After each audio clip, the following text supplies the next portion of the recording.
my name is John Musgrove, and I am a student at John A. Gupton College in our speech class. Now, we don't have a live audience today because we had a live audience in our informative speech. So, I'm just talking to you, the viewer, today. So, I want to talk about the importance of staying in a routine. So, you can't seem to sleep all night, can't seem to make it to work on time, or there aren't enough hours in the day to go to the gym or to clean out that closet that you've been needing to do for 6 months. Well, it seems as more time goes on, I hear these phrases more commonly used.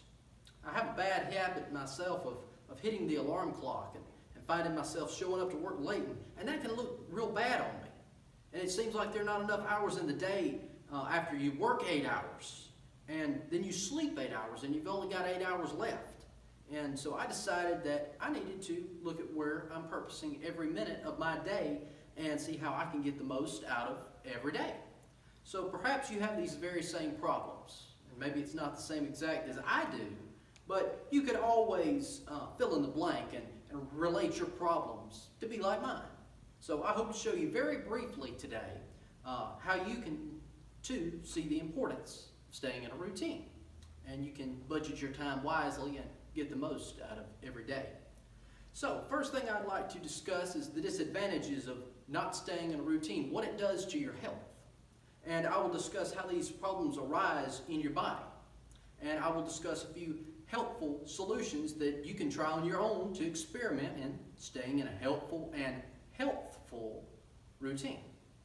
So, as soon as you awake for the first time each morning, immediately you have some decisions that you have to make. The first decision is whether or not you're going to hit that snooze button, or whether you're going to stretch and prepare to take on your day. So I have some research from the Mayo Clinic that shows that a routine that involves physical exercise decreases the symptoms of depression and anxiety in people.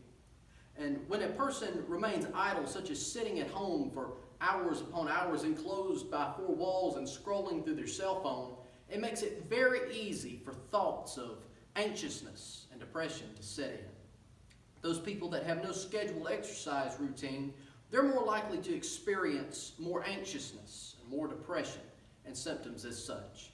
So research also from the Beaumont Clinic towards an eating routine, it shows that people that have a set eating schedule as well as an exercise schedule, and they plan out their meals and they use that allotted time to prepare their meals, it reduces their stress levels.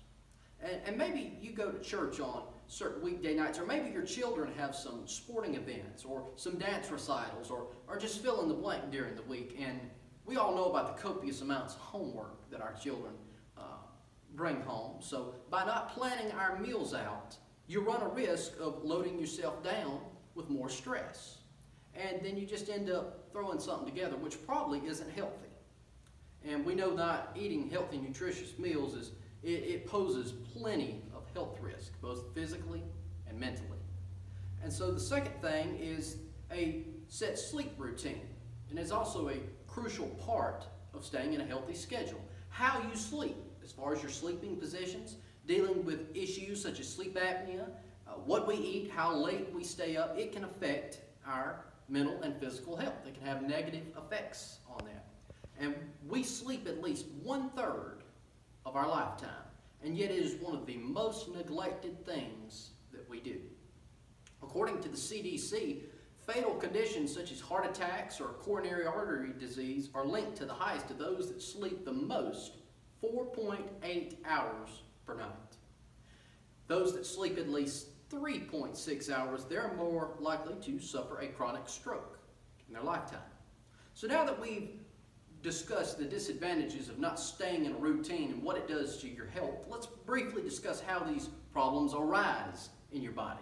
Well, number one, a lack of an exercise routine deactivates many hormones that are regulated in an active person. And it helps with their concentration, with sexual activeness, with memory sharpness, social activeness, and even your self-esteem.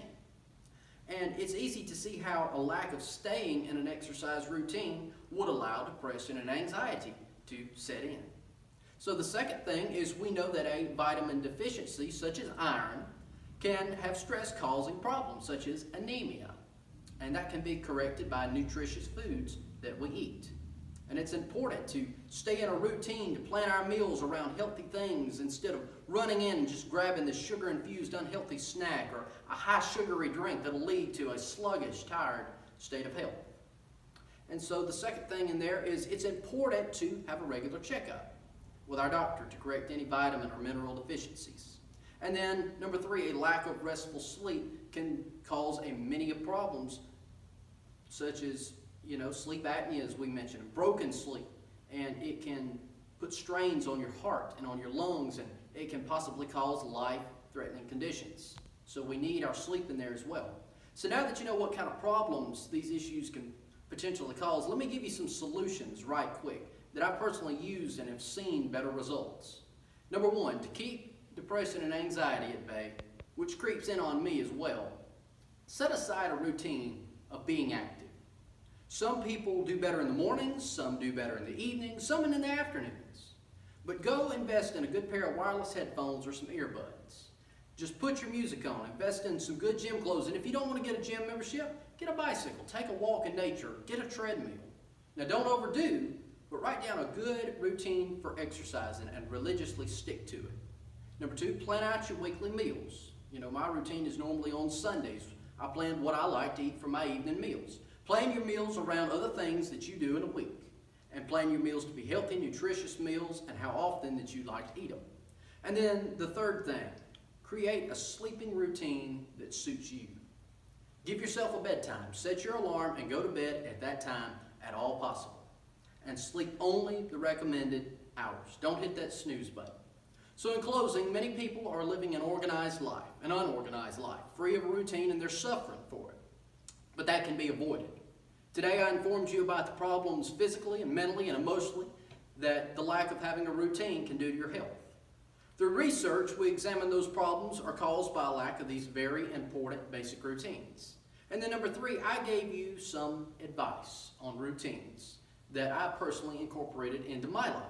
So get an active routine, get a healthy eating routine, and get a resting routine incorporated into your life. And if you'll try these things, I believe you'll see a difference in your life, in your health, and on your outlook.